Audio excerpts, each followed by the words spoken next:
Hello students, welcome to the mathematics club. Rahul Pratap sir here. आज हम class 9th का एक और लेक्चर लेके आए हैं। आज के लेक्चर में हम इरेशनल नंबर्स के बारे में पढ़ेंगे। प्रीवियस लेक्चर में हमने रेशनल नंबर्स कंप्लीट किया था। इरेशनल नंबर्स के बारे में क्या क्या पढ़ने वाले हैं? इरेशनल नंबर का रिप्रेजेंटेशन पढ़ने वाले हैं। किन्हीं भी दो रेशनल नंबर के बीच में इरेशनल नंबर कैसे ढूंढेंगे, प्रॉपर्टीज पढ़ेंगे इरेशनल नंबर की। सबसे पहले आपको इंट्रोडक्शन किया जाए कि इरेशनल नंबर होता क्या है। इरेशनल नंबर क्या होता है, ये हमने आपको कल एक ब्रीफ रिव्यू आपको दिया था। क्या होता है बच्चों इरेशनल नंबर? वो नंबर्स जो क्या ना हो, ना तो टर्मिनेट हो सर, नॉन टर्मिनेटिंग, और ना ही क्या हो बच्चों, रिपीट हो, नॉन रिपीटिंग। नॉन रिपीटिंग उनको किस कैटेगरी के अंडर डाला गया था? इरेशनल नंबर्स के। ठीक है, वो नंबर्स जो ना तो अपने आप को टर्मिनेट करें, ना ही अपने आप को रिपीट करें। टर्मिनेट और रिपीट, जैसे एग्जांपल देखो 0.10 1001 0001 0001 0000001 and so on up to. ये नंबर ना तो कहीं पे अपने आप को रिपीट कर रहा है और ना ही कहीं पे अपने आप को टर्मिनेट कर रहा है, चलता जा रहा है कंटिन्यूअसली। रिपीट करने का मतलब है कोई एक पर्टिकुलर पैटर्न भी रिपीट नहीं हो रहा है। तो ये कैसा नंबर है? इरेशनल नंबर है। कैसा नंबर है? इरेशनल नंबर है। अब इसके बाद दो चीजें मैं आपको बता रहा हूं, बड़े ध्यान से सुनना। परफेक्ट स्क्वायर और परफेक्ट क्यूब, दो नए वर्ड हैं आपके लिए। परफेक्ट स्क्वायर और परफेक्ट क्यूब। सबसे पहले परफेक्ट स्क्वायर देखेंगे क्या होता है। किसी भी नंबर का स्क्वायर करो, 1 का स्क्वायर करो 1 आएगा, 2 का स्क्वायर करो 4 आएगा, 3 का स्क्वायर करो 9 आएगा, 4 का स्क्वायर करो 16 आएगा, 5 का स्क्वायर करो 25 आएगा। अब इनको ना देखो नंबर लाइन पे एज अ नंबर, अगर हम देखें 1 2 3 4 5 6 7 8 9 10, इन सारे नंबर्स में 1 से लेके 10 तक कौन कौन से नंबर ऐसे हैं जो दूसरे नंबर के स्क्वायर हैं? ठीक है, ऐसे कौन कौन से नंबर हैं जो दूसरे नंबर के स्क्वायर है? क्या 1 किसी का स्क्वायर है? हाँ 1 का है, तो 1 कैसा हो गया? परफेक्ट स्क्वायर हो गया। क्या हो गया? Perfect square. हमने क्या बोला? हम वो नंबर्स ढूंढेंगे जो नंबर किसी ऐसे नंबर, किसी नेचुरल नंबर के क्या है? स्क्वायर है। क्या 1 किसी नेचुरल नंबर का स्क्वायर है? 1 का है सर। क्या 2 किसी नेचुरल नंबर का स्क्वायर है? नहीं है, क्योंकि 1 के बाद आता है 2 और 2 का ही स्क्वायर क्या होता है? 4। 1 और 4 के बीच में कोई ऐसा नंबर आया जो किसी का स्क्वायर हो? नहीं। 2 किसी का स्क्वायर नहीं है, 3 भी किसी का स्क्वायर नहीं है। क्या 4 किसी का स्क्वायर है? 4 किसका स्क्वायर है? 2 का स्क्वायर है, तो 4 क्या हो गया? Perfect square. 5 किसी का स्क्वायर है? नहीं है। 6 किसी का स्क्वायर नहीं, ना ही 7 ना ही 8, 9 3 का स्क्वायर है। ठीक है, 10 किसी का स्क्वायर है? नहीं है। तो वो नंबर जो किसी के स्क्वायर ना हो, उन्हीं नंबर्स को क्या बोलते हैं? उन्हीं नंबर्स को बोलते हैं कि ये नंबर्स परफेक्ट स्क्वायर नहीं है। और वो नंबर जो किसी के स्क्वायर हो, उन नंबर्स को बोलते हैं कि ये नंबर्स परफेक्ट स्क्वायर है। तो 1 से लेकर 10 तक कितने नंबर परफेक्ट स्क्वायर हैं? एक 1 हो गया, एक 4 हो गया और 9 हो गया। ये तीनों क्या है? परफेक्ट स्क्वायर है। मतलब ये किसी ना किसी नंबर के स्क्वायर हैं, और वो नंबर जो परफेक्ट स्क्वायर नहीं है उन्हें क्या बोलेंगे? Not a perfect square. अब आप डिफरेंस समझ गए होंगे परफेक्ट स्क्वायर के बीच में और नॉन परफेक्ट स्क्वायर के बीच में। नेक्स्ट टर्म है परफेक्ट क्यूब। क्या टर्म है? Perfect cube. अब पहले क्यूब देखो, 1 का क्यूब, 1 का क्यूब कितना होता है? 1 का 3 टाइम्स मल्टीप्लाई, 1 इंटू 1 इंटू 1 कितना आएगा? 1।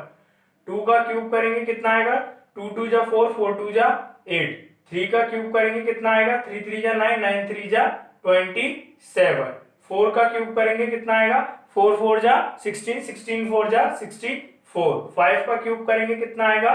5 5 जा 25, 25 5 जा 125, यहीं तक। ठीक है, आगे देख लेना करके। अब इधर देखो, यहां पे हम नंबर लेते हैं 1 to 10। ठीक है बच्चों, 1 2 3 4 5 6 7 8 9 10, ये सारे नंबर्स हमने ले लिए 1 से लेकर 10 तक नेचुरल नंबर।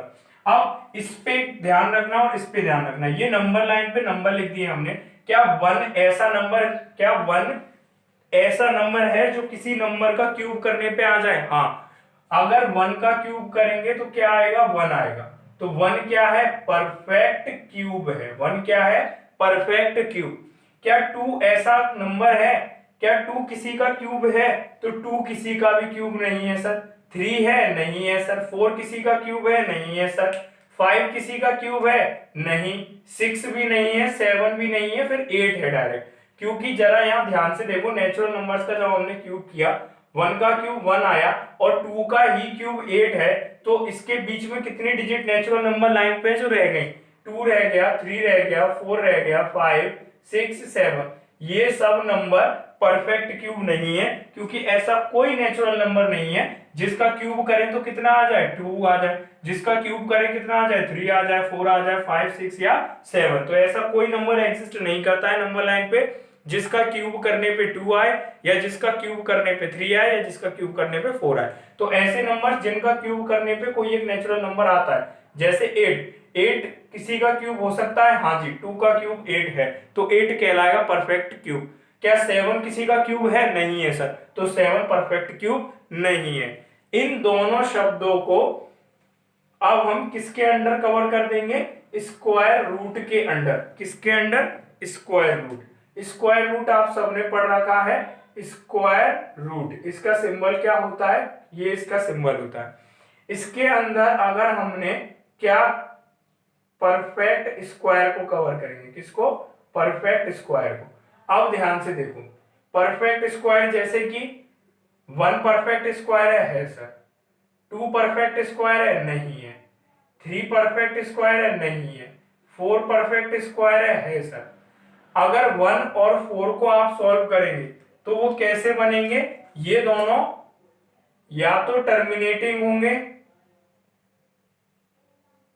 या फिर रिपीटिंग होंगे। ठीक है, कहने का मतलब है वैसे ये दोनों किस फॉर्म में कन्वर्ट होंगे? नेचुरल नंबर की फॉर्म में। किसकी फॉर्म में? नेचुरल नंबर की फॉर्म में। कहने का मतलब है ये दोनों रूट वन एक परफेक्ट क्या है? स्क्वायर है। क्यों है? क्योंकि ऐसा नंबर लाइन पे एग्जिस्ट करता है जिसका स्क्वायर करने पे वन आ जाए।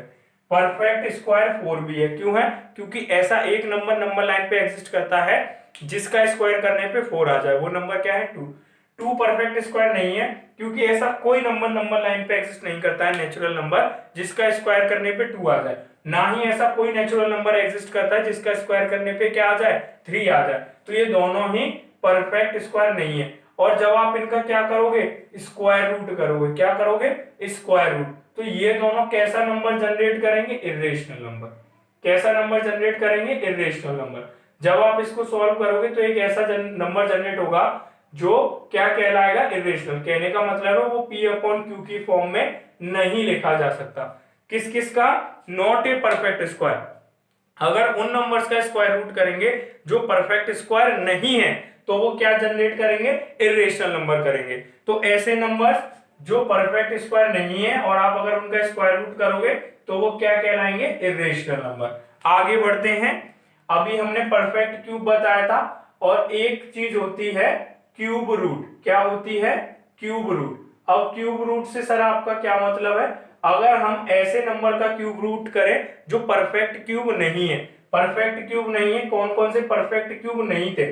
वन परफेक्ट क्यूब था, टू परफेक्ट क्यूब नहीं था। अगर टू का क्यूब रूट करोगे आप, अगर टू का क्यूब रूट सॉल्व करोगे तो वो क्या आएगा? इर्रेशनल नंबर आएगा। याद रखना, ठीक है? क्या आएगा? Irrational number. तो ऐसे नंबर जो परफेक्ट क्यूब नहीं है, not a perfect cube, not a perfect cube, जो परफेक्ट क्यूब नहीं है, अगर आप उनका क्यूब रूट करोगे तो वो क्या बनेंगे? Irrational number. एट क्या है? Perfect cube. उसका क्यूब रूट करोगे तो कितना आएगा? टू आएगा। क्या आएगा? टू आएगा। तो ये क्या है? ये रेशनल नंबर है। ये क्या है? रेशनल नंबर है। लेकिन ऐसा नंबर जो परफेक्ट क्यूब नहीं है, जैसे टू, अगर आप इसका क्यूब रूट करोगे तो वो किस में कन्वर्ट होगा? इर्रेशनल नंबर में। किस में कन्वर्ट होगा बच्चों? इर्रेशनल नंबर में। तो इर्रेशनल नंबर की तीन प्रॉपर्टी हमने आपको बता दी। नंबर के बारे में क्या क्या बता दिया? ना तो टर्मिनेट होगा, ना ही रिपीट होगा, सबसे पहली। दूसरा, नॉट ए परफेक्ट स्क्वायर, ऐसा नंबर जो परफेक्ट स्क्वायर नहीं है उसका स्क्वायर रूट करेंगे तो वो भी इर्रेशनल। ऐसा नंबर जो परफेक्ट क्यूब नहीं है उसका क्यूब रूट करेंगे वो भी इर्रेशनल। अब एक और चीज देखो, 22/7 जिसको आप पाई बोलते हो, इन दोनों में बहुत बड़ा डिफरेंस है वैल्यूज में। जब इसको सॉल्व करते हैं लार्ज लेवल पे तो 22/7 जो होता है वो क्या होता है, रेशनल की कैटेगरी में आता है। किसकी कैटेगरी में, रेशनल नंबर की कैटेगरी में। लेकिन यहीं पे पाई, पाई जो होता है वो किस कैटेगरी में आता है, वो इरेशनल नंबर की कैटेगरी में आता है। जब पाई को हम लार्ज नंबर पे इसकी वैल्यू निकालते हैं तो ना तो वो टर्मिनेट होती है ना ही वो रिपीट होती है, इसलिए पाई किस कैटेगरी में आता है, इरेशनल नंबर की में, जबकि 22/7 किसकी कैटेगरी में आता है, रेशनल नंबर की कैटेगरी में। ये आपको याद रखना है, ये प्रॉपर्टी हो गई इरेशनल नंबर की। अब आप इरेशनल नंबर को पहचान सकते हो देख के ही, ठीक है। अब इसके आगे बढ़ते हैं। अब देखो बच्चों इसका क्या पढ़ेंगे, रिप्रेजेंटेशन पढ़ेंगे। जैसे √2 परफेक्ट स्क्वायर है, नहीं है, उसका क्या कर रहे हैं, स्क्वायर रूट कर रहे हैं, तो ये क्या कहलाएगा, इर्रेशनल नंबर कहलाएगा। क्या कहलाएगा, इर्रेशनल नंबर। इसी से related √3, √4, √5 and so on up to, इन सब का क्या पढ़ेंगे हम, रिप्रेजेंटेशन पढ़ेंगे। तो सबसे पहला स्टेप, मान लो आपको √1 से शुरुआत करनी है, √1 का रिप्रेजेंटेशन क्या, सॉरी √2 का रिप्रेजेंटेशन क्या होगा सर, एक नंबर लाइन पे लाइन खींचिए, सिंपल एक लाइन खींचिए, उसमें ओरिजिन लीजिए 0 और अपने कन्वीनियंट के हिसाब से 1 यूनिट डिस्टेंस ले लेंगे। देखो हमने क्या बोला था, अगर आप नंबर लाइन अपनी कॉपी पे ड्रॉ कर रहे हो तो आपको सारी डिजिट्स के नेचुरल नंबर्स के बीच में गैप क्या रखना है, बराबर रखना है। यहाँ पे हमने गैप ज्यादा इसलिए लिया है ताकि जो हम अपना फिगर बनाएंगे वो हमको क्लियरली हाईलाइट हो, दिखे। अगर आप 1 सेंटीमीटर का ले लोगे बहुत छोटा हो जाएगा, इसलिए थोड़ा बड़ा स्केल लेना ताकि अच्छे से दिखे, ठीक है। और उसको हम क्या बोलेंगे, 1 यूनिट बोलेंगे। मान लो कॉपी पे ये बनाओगे, बेशक ये 5 सेंटीमीटर का हो, लेकिन हम इस 5 सेंटीमीटर को क्या बोल देंगे, 1 यूनिट। अब आने वाले जितने भी नंबर्स के बीच में गैप होगा, कितना होगा, 5 सेंटीमीटर का गैप होगा। ऐसा इसलिए कर रहे हैं ताकि हमारा फिगर अच्छे से हाईलाइट हो। अब ध्यान से यहां देखो, हमने एक लाइन बनाई 0 से लेके 1 तक, ये कितने का हो गया, 1 यूनिट का हो गया बच्चों, कितने का हो गया, 1 यूनिट का। अब 1 के ऊपर एक परपेंडिकुलर ड्रॉ करेंगे। कैसे करेंगे, परपेंडिकुलर ड्रॉ करना आपको बहुत पहले से सिखाया है। आप चाहो तो डायरेक्ट किससे ड्रॉ कर सकते हो, कंपास से ड्रॉ कर सकते हो, चाहो तो प्रोटेक्टर से कर सकते हो। ऐसे एक मार्क लगाते हैं, यहां रख के, हमने इसको यहां रखा, एक मार्क लगाया, अब यहां रखा, हमने ऐसे करके प्रोटेक्टर लिया, ऐसे करके एक मार्क लगाया, सॉरी कंपास से, अब उसको यहां रखा, एक मार्क यहां, एक यहां, एक इससे इधर और एक इससे इधर। ये जो तरीका है ये आप अपनी प्रीवियस क्लास की बुक्स में देख सकते हो, आपको आना चाहिए। यहां से हमने क्या ड्रॉ कर दिया, एक परपेंडिकुलर। इसको भी कितना ड्रॉ करेंगे, 1 यूनिट। कितना, 1 यूनिट यहाँ है, तो ये भी कितना ड्रॉ करेंगे, 1 यूनिट का। 1 यूनिट का मान लो यहाँ मार्क लगा दिया।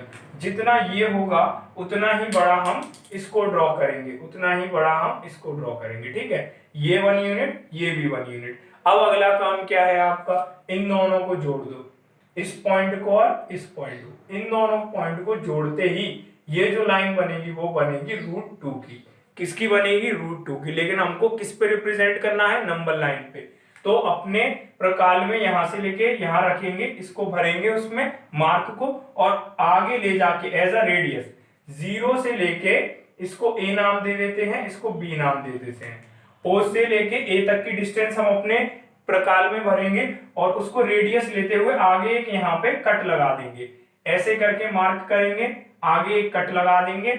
ये जो कट आएगा इस नंबर लाइन पे, ये जो कट आएगा, यही कट यहां से लेके यहां तक की डिस्टेंस क्या शो करेगी, √2 को रिप्रेजेंट करेगी। किसको रिप्रेजेंट करेगी, √2 को। अब बच्चे ध्यान से देखो, √2 के बाद अगर मान लो √3 को रिप्रेजेंट करना है या √4 को, अगर आपको √4, √3 या √5 को रिप्रेजेंट करना है तो एक चीज याद रखना, उससे पहले वाला रिप्रेजेंटेशन आपको ड्रॉ करना पड़ेगा। कहने का मतलब है √4 दिखाना है तो √3 ड्रॉ करना पड़ेगा, √3 दिखाना है √2 ड्रॉ करना पड़ेगा, √5 दिखाना है तो √4 ड्रॉ करना पड़ेगा। अब मान लो हमें यहीं पे √3 को भी रिप्रेजेंट करना होता, तो कैसे रिप्रेजेंट करते √3 को, √2 ड्रॉ कर लिया। अब यहां से ध्यान से देखना, अच्छा पहले ये देखो √2 आया कैसे। हमने आपको एक थ्योरम बताई थी फ्रॉम द बिगिनिंग, बिल्कुल स्टार्टिंग में, पाइथागोरस थ्योरम। पाइथागोरस थ्योरम के अकॉर्डिंग हम, ये कैसा ट्राइंगल है ओएबी, ओएबी कैसा ट्राइंगल है, triangle OAB right angle triangle है बच्चों। कैसा ट्राइंगल है, राइट एंगल। राइट एंगल मतलब इसमें एक एंगल कितने का है, ये 90 डिग्री का है। तो इसमें कौन सी थ्योरम लग सकती है, इसमें पाइथागोरस थ्योरम लग सकती है। अब इधर ध्यान से देखो, 90 के सामने वाली होती है हाइपोटेनस, इसके करस्पॉन्डिंग दो साइड होती हैं, एक को बेस कहते हैं और एक को क्या कहते हैं, परपेंडिकुलर। हाइपोटेनस जो पाइथागोरस थ्योरम है उसके अकॉर्डिंग हाइपोटेनस का जो स्क्वायर होता है वो किसके इक्वल होता है, बेस का स्क्वायर प्लस परपेंडिकुलर का स्क्वायर। ठीक है, बेस कितना है हमारा 1, 1 का स्क्वायर प्लस परपेंडिकुलर कितना है 1, 1 का स्क्वायर। 1 का स्क्वायर आएगा 1, इस 1 का भी स्क्वायर करेंगे कितना आएगा 1, कितना आ गया 2। यहाँ क्या आता है हमारा हाइपोटेनस का स्क्वायर, क्या था बच्चों यहाँ पे अपना हाइपोटेनस का स्क्वायर। इसको आगे लेके चलेंगे, इस स्टेप पे हाइपोटेनस का स्क्वायर किसके बराबर आ गया, 2 के बराबर आ गया सर। अब स्क्वायर को उस तरफ ले जाएंगे तो किस में जाएगा, स्क्वायर रूट में जाएगा। स्क्वायर रूट किसका, 2 का। 2 नॉन परफेक्ट स्क्वायर है, ये परफेक्ट स्क्वायर नंबर नहीं है। अगर ये परफेक्ट स्क्वायर नहीं है तो इसका स्क्वायर रूट करने पे ये क्या आएगा, इरेशनल आएगा। तो अभी बताया था, तो ये कितनी हो गई ओ ए, हाइपोटेनस कितनी थी ओ ए, तो ओ ए आ गई हमारी √2। कितनी आ गई, √2 आ गई। ये कंसेप्ट है इसके कंस्ट्रक्शन के पीछे, जो आपको ड्रॉ करके और रिप्रेजेंट करके बताना है। अब इससे थोड़ा आगे बढ़ते हैं। मान लो इसी पे आपको क्या ड्रॉ करना होता, √3 को ड्रॉ करना होता। तो हमने क्या बोला था अभी, मान लो जो भी नंबर आपको ड्रॉ करना है उससे एक पीछे प्रीवियस नंबर आपको ड्रॉ करना पड़ेगा। जैसे √3 ड्रॉ करना है तो √2 आपको ड्रॉ करना पड़ेगा, वो हमने ड्रॉ कर लिया है। अब इसी के ऊपर ध्यान से समझना, इसी के ऊपर इसको बेस लेते हुए ओ ए को क्या लेंगे, बेस लेंगे और यहां से परपेंडिकुलर ड्रॉ करेंगे कितना, 1 यूनिट का। ये हो गया बेस अपना, यहां से हमने परपेंडिकुलर ड्रॉ कर दिया 1 यूनिट का। ये कितना है 1 यूनिट का, और इस लाइन के साथ, इस लाइन के साथ ये लाइन कितने का एंगल बनाएगी बच्चों, 90 डिग्री का एंगल बनाएगी। ये कितना है 1 यूनिट। ओ से इसको एक नाम दे देते हैं सी, ओ से किसको कनेक्ट कर दिया, सी को कनेक्ट कर दिया। अब क्या बन गया ओ सी। ओ सी कितना होगा, तो चलो किससे कैलकुलेट, ये भी क्या बन गया राइट एंगल ट्राइंगल ओ ए सी। इसमें 90 के सामने वाली ये क्या है, हाइपोटेनस है। क्या है ये, हाइपोटेनस। हाइपोटेनस का स्क्वायर किसके बराबर होता है पाइथागोरस थ्योरम के अकॉर्डिंग, बेस का स्क्वायर, बेस कितना है √2 का स्क्वायर प्लस परपेंडिकुलर का स्क्वायर 1 का स्क्वायर। √2 का स्क्वायर 2 होता है बच्चों, ठीक है आपको पता होगा, प्लस 1 का स्क्वायर कितना होता है 1 होता है। 2 और 1 कितना हो गया 3 हो गया। ये क्या हो गया हाइपोटेनस का स्क्वायर। हाइपोटेनस इक्वल्स टू कितना आएगा, स्क्वायर उस तरफ चला जाएगा स्क्वायर रूट में, √3। तो हाइपोटेनस कितना हो गया √3। तो ये किसका रिप्रेजेंटेशन हो गया, √3 का। ठीक है, ऐसे ही मान लो आपको √4 को रिप्रेजेंट करना होता, फिर से यहाँ पे 1 यूनिट की एक लाइन ड्रॉ करते, इसको इससे कनेक्ट कर देते, ये √4 हो जाता। ऐसे ही ड्रॉ करते, इसको कनेक्ट कर देते, ये √5 हो जाता, and so on up to draw करते जाते, रिप्रेजेंटेशन आते जाते। तो ये रिप्रेजेंटेशन हो गया किसका, रेशनल नंबर्स का। अब इधर देखो बच्चों ध्यान से, यहाँ पे क्वेश्चन है कि हमें इन दोनों नंबर के बीच में एक रेशनल नंबर फाइंड करना है, वन इरेशनल नंबर, सॉरी एक रेशनल नंबर निकालना है। किस किस के बीच में, 1/7 और 2/7 के बीच में। 1/7 में हमने इसको डायरेक्टली लिख रखा है, अगर आप 7 में 1 का क्या करोगे, डिवाइड करोगे तो कितना आएगा 0.14257। चलो यहाँ करके देख लेते हैं एक बार। ये रहा 7 और ये रहा 1। 7 से 1 कितनी बार जाएगा, नहीं जाएगा, क्या लगाएंगे डेसिमल लगाएंगे, 1 0। 7 1 जा 7, 10 में से 7 गए, कितने बचे बच्चों 3 बचे। अब इसके पीछे भी डेसिमल लगा लेंगे तो कितनी बार 4 टाइम्स 28, 10 में से 8 गए, कितना बचेगा 2, इसके पीछे 0। 20 कितनी बार जाएगा, 2 बार जाएगा 14, 10 20 में से 14 गए, कितना 6 और 0 60, 60 कितनी बार जाएगा 8 बार, 56 कितना बचा 4। अब 0 लग गया, 40 कितनी बार जाएगा 5 बार, 7 5 जा 35, यहाँ कितना बचा 5। 50 कितनी बार जाएगा बच्चों, 7 7 जा 49, फिर कितना आ गया 1 आ गया। लास्ट में कितना आ गया 1 आ गया। अब 1 आ गया तो फिर से यही पूरा आएगा स्टेप दोबारा, तो ये बार बार अपने आप को क्या करेगा रिपीट, तो इसके ऊपर क्या लगा दिया बार लगा दिया। सेम आप 2/7 को डिवाइड करोगे तो कितना आएगा 0.285714। इनको हमने डिवाइड किया, डेसिमल फॉर्म में कन्वर्ट किया। डिवाइड करके डेसिमल फॉर्म में क्यों कन्वर्ट कर लिया, क्योंकि ये रेशनल नंबर थे। रेशनल नंबर को डेसिमल फॉर्म में कन्वर्ट किया जा सकता है। अब इन दोनों के बीच में एक इरेशनल नंबर बताना है। तो जैसा कि मैंने कल बताया था अपने प्रीवियस लेक्चर में कि दो नंबर्स के बीच में इनफाइनाइट नंबर्स एग्जिस्ट करते हैं। यहाँ पे दो नंबर क्या आ गए 0.142857 और 0.285714। इन दोनों के बीच में इनफाइनाइट नंबर होंगे तो कोई ना कोई इरेशनल नंबर भी होगा। 0.14, ठीक है, 0.142857 का बार इससे बड़ा जो नंबर होगा, इससे बड़ा जो नंबर होगा, और 0.285714 इससे छोटा जो नंबर होगा, इन दोनों के बीच में इनफाइनाइट नंबर एग्जिस्ट कर रहे होंगे बच्चों। कितने नंबर एग्जिस्ट कर रहे होंगे इनफाइनाइट। तो कोई सा भी एक ऐसा नंबर उठा लो जो इन दोनों के बीच में आ रहा हो। इन दोनों के बीच में क्या आ सकता है 14 से लेके 28 के बीच में क्या आ सकता है, ब्रॉडली सोचो तो 15 आ सकता है, 0.15। अब इसी को एक रेशनल सीरीज में कन्वर्ट कर दो, 0 0 1 0 0 0 1 0 0 0 0 1 and so on up to. ये है इन दोनों के बीच में 14 से लेके 28 के बीच में, इससे बड़ा है और इससे छोटा है, और क्या है ये इरेशनल है। तो ये आ गया एक ऐसा इरेशनल नंबर जो इन दोनों के बीच में आप चाहो तो कितने भी इरेशनल नंबर लिख सकते हो। समझ गए इरेशनल नंबर निकालने का तरीका। पहले उनको किस में कन्वर्ट करो, डेसिमल फॉर्म में कन्वर्ट करो। डेसिमल फॉर्म में कन्वर्ट करने के बाद 2 पॉइंट आ जाएंगे। उन दोनों पॉइंट के बीच में जो छोटा वाला है उससे बड़ा और बड़े वाले से छोटा एक ऐसा नंबर लिख दो, ऐसा रिप्रेजेंटेशन जो ना तो टर्मिनेट हो रहा हो ना ही रिपीट हो रहा हो, तो उसको क्या कह देंगे हम इरेशनल नंबर। ये मेथड हो गया इरेशनल नंबर निकालने का। अब आगे चलते हैं। अब देखो बच्चों, अब हम कुछ प्रॉपर्टीज कंबाइन करके पढ़ेंगे। इरेशनल नंबर पढ़ लिए, रेशनल नंबर पढ़ लिए, नेचुरल नंबर, होल नंबर, सारे नंबर पढ़ लिए। अब थोड़ा सा ध्यान दो, दो रेशनल नंबर को ऐड करेंगे या सब्ट्रैक्ट करेंगे। ऐड, सब्ट्रैक्ट, मल्टीप्लाई या कोशेंट निकालेंगे। कोशेंट, ये चारों ही केस में अगर दो rational number, two rational numbers, ध्यान से सुनना ठीक है सब लोग, टू रेशनल नंबर्स, दो रेशनल नंबर को ऐड करेंगे, दो रेशनल नंबर को सब्ट्रैक्ट करेंगे आपस में, दो रेशनल नंबर को मल्टीप्लाई करेंगे, दो रेशनल नंबर को डिवाइड करेंगे। ठीक है, क्वेश्चन निकालने का मतलब डिवाइड करना।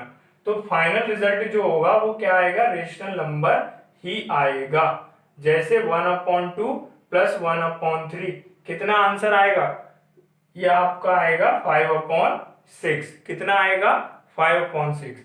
तो ये भी क्या है रेशनल, ये भी रेशनल, तो ये भी क्या आएगा रेशनल। यहीं पे क्या करते मान लो सब्ट्रैक्शन करते, 1/2 माइनस 1/3 कितना एलसीएम आता 6 आता, ऊपर कितना आता 1 आता, 1/6। ये क्या है रेशनल, ये क्या है रेशनल, तो ये भी क्या है रेशनल। 2 और 3 का एलसीएम 6, 2 से 6 का डिवाइड 3, 3 से 6 का डिवाइड 2, 3 - 2 1। ठीक है, अब आगे बढ़ो, यहीं पे इन दोनों का क्या करते मल्टीप्लाई करते, 1/2 मल्टीप्लाई 1/3 तो कितना आता 1/6। This is also a rational number. यहीं पे इन दोनों का क्या करते डिवाइड करते, 1/2 डिवाइडेड बाय 1/3 कितना आता 3/2 आता, ये भी क्या है रेशनल नंबर। तो दो रेशनल नंबर का डिवाइड करो, मल्टीप्लाई करो, आपस में ऐड करो, सब्ट्रैक्ट करो, तो रिजल्ट जो आएगा वो क्या आएगा रेशनल नंबर आएगा। अब यही चीज रेशनल नंबर के मामले में अलग होती है थोड़ी सी। ठीक है, इरेशनल नंबर को लेके देखो ध्यान से। इरेशनल नंबर में ऐसा कोई फैक्ट नहीं है कि दो इरेशनल नंबर को ऐड करने पे हमेशा क्या आए इरेशनल नंबर आए। Though it's not compulsory, not compulsory, may और मे नॉट, मतलब आ भी सकता है और नहीं भी आ सकता है, बस ये याद रखना, नॉट कंपलसरी। जबकि रेशनल नंबर के केस में ये कंपलसरी होता है। दो रेशनल नंबर को ऐड करेंगे तो रेशनल आना ही आना है, सब्ट्रैक्ट करेंगे तब भी, डिवाइड करेंगे तब भी, मल्टीप्लाई करेंगे तब भी। लेकिन इरेशनल के केस में दो इरेशनल नंबर का एडिशन इरेशनल हो भी सकता है, नहीं भी, सब्ट्रैक्शन इरेशनल हो भी सकता है, नहीं भी, सेम मल्टीप्लिकेशन के लिए, सेम कोशेंट के लिए। ठीक है, अब बात आई किसकी इन दोनों की कंबाइंड प्रॉपर्टी की, किसकी, रेशनल और रेशनल की। एक रेशनल नंबर है, ठीक है, और एक क्या है, इरेशनल नंबर है। इन दोनों को क्या करेंगे, ऐड करेंगे। क्या करेंगे, ऐड। तो हमेशा जो रिजल्ट आएगा वो इरेशनल नंबर आएगा। क्या रिजल्ट आएगा, इरेशनल नंबर। याद रखना हमेशा, चारों प्रॉपर्टीज बताऊंगा मैं। एक रेशनल और इरेशनल को ऐड करेंगे तो रिजल्ट हमेशा क्या आएगा, इरेशनल आएगा। इसी की जगह, एडिशन की जगह अगर आप उन दोनों को क्या करेंगे, सब्ट्रैक्ट करेंगे, रेशनल इरेशनल को, तब भी रिजल्ट क्या आएगा, इरेशनल। दोनों को मल्टीप्लाई करेंगे तब भी रिजल्ट क्या आएगा, इरेशनल।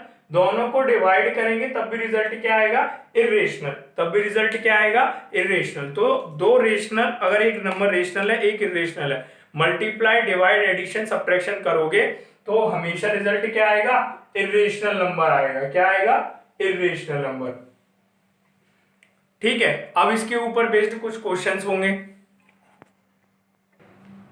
अब देखो सबसे पहला क्वेश्चन। इससे पहले मैं एक चीज बता दूं, अभी मैंने बताया था रेशनल और इरेशनल का कॉम्बिनेशन आप करोगे एडिशन सब्ट्रैक्शन मल्टीप्लिकेशन और डिवाइड में, तो रिजल्ट क्या आएगा, इरेशनल आएगा। जैसे कि 2 एक रेशनल नंबर है, √2 एक इरेशनल नंबर है, दोनों का मल्टीप्लाई करके रिजल्ट क्या आएगा, 2√2। 2 एक रेशनल नंबर है, √2 क्या है, इरेशनल नंबर है, दोनों का क्या करो, डिवाइड करो, तो रिजल्ट क्या आएगा, 2/√2 that is √2 irrational number. 2 rational number है और √2 इरेशनल नंबर, दोनों का ऐड करेंगे तो रिजल्ट क्या आएगा, इरेशनल आएगा। 2 रेशनल है, √2 इरेशनल है, दोनों का सब्ट्रैक्शन करेंगे, रिजल्ट क्या आएगा, इरेशनल आएगा। 9th क्लास में इसका प्रूफ सिलेबस में आपके नहीं है, जब आप 10th क्लास में आओगे तो आपको इन सबको प्रूव करके दिखाना होगा, वो आपके सिलेबस में 10th में आएगा। ठीक है, अभी हम इनके ऊपर बेस्ड कुछ ऑपरेशंस पढ़ेंगे। ऑपरेशन, मैथमेटिकल ऑपरेशंस का मतलब है प्लस माइनस डिवाइड मल्टीप्लाई, ये सब जो आप करते हो मैथमेटिकल ऑपरेशन कहलाते हैं। जैसे सबसे पहला क्वेश्चन है, इस क्वेश्चन को हम डिफरेंट डिफरेंट एस्पेक्ट में देखेंगे। सबसे पहले ऐड करेंगे इन दोनों को, ध्यान से देखना। यहाँ पे क्या लिखा हुआ है, 2√2 प्लस 5√3, इसमें हमको क्या ऐड करना है, √2 माइनस 3√3, इसको ऐड करना है। ब्रैकेट हटाएंगे पहले स्टेप में, 2√2 प्लस 5√3, ब्रैकेट के बाहर प्लस लगा हुआ है, अंदर के साइंस पे कोई अफेक्ट नहीं पड़ेगा, तो प्लस √2 प्लस का है, अंदर प्लस का ही रहेगा, ये माइनस का है, माइनस का ही रहेगा। इसको थोड़ा सा अरेंज करेंगे, अरेंज किस बेसिस पे करेंगे, लाइक टर्म्स के बेसिस पे। इसमें √2 के पीछे क्या है, 2 के साथ क्या है, √2, √2 जो है उसे as a algebraic value consider करेंगे। जैसे आपने पढ़ा था 2x प्लस x, ये दोनों है लाइक टर्म और इन दोनों को ऐड किया जा सकता है और रिजल्ट आएगा 3x। अगर यहाँ पे 2x होता और यहाँ y होता, क्या इन दोनों को ऐड किया जा सकता है, बिल्कुल सर इन दोनों को ऐड नहीं किया जा सकता है। क्यों नहीं किया जा सकता, क्योंकि ये दोनों लाइक टर्म नहीं है। फिर रिजल्ट क्या होगा सर, कुछ रिजल्ट नहीं होगा, यही रिजल्ट होगा, 2x प्लस y ही आपका क्या है, रिजल्ट। ही फर्दर सॉल्व नहीं होगा। सेम कंसेप्ट आपको यहाँ पे यूज करना है ब्रॉड लेवल पे। 2√2 क्या किसी और टर्म के पीछे √2 लगा हुआ है, यहां लगा हुआ है प्लस √2, ठीक है, प्लस 5√3 माइनस 3√3, अरेंज कर लिए, √2 की टर्म्स अलग, √3 के अलग। अब हमने क्या बोला था, इसको एल्जेब्रिकली सॉल्व करेंगे उसी कंसेप्ट से। 2√2 प्लस √2 ऐड करेंगे तो कितना हो जाएगा, 3√2 ऐड हो 3√2 हो जाएगा। इसको करेंगे 5√3 माइनस 3√3, 5 प्लस का है, माइनस का क्या है 3, डिफरेंट साइन है, सब्ट्रैक्शन होगा, 5 में से 3 गया 2√3, ये आ गया आपका आंसर। ठीक है, ये हो गया इसके ऊपर बेसिक ऑपरेशन एडिशन का। अगर मान लो यहीं पे हम क्या करते, यहीं पे करते इन दोनों को सब्ट्रैक्ट,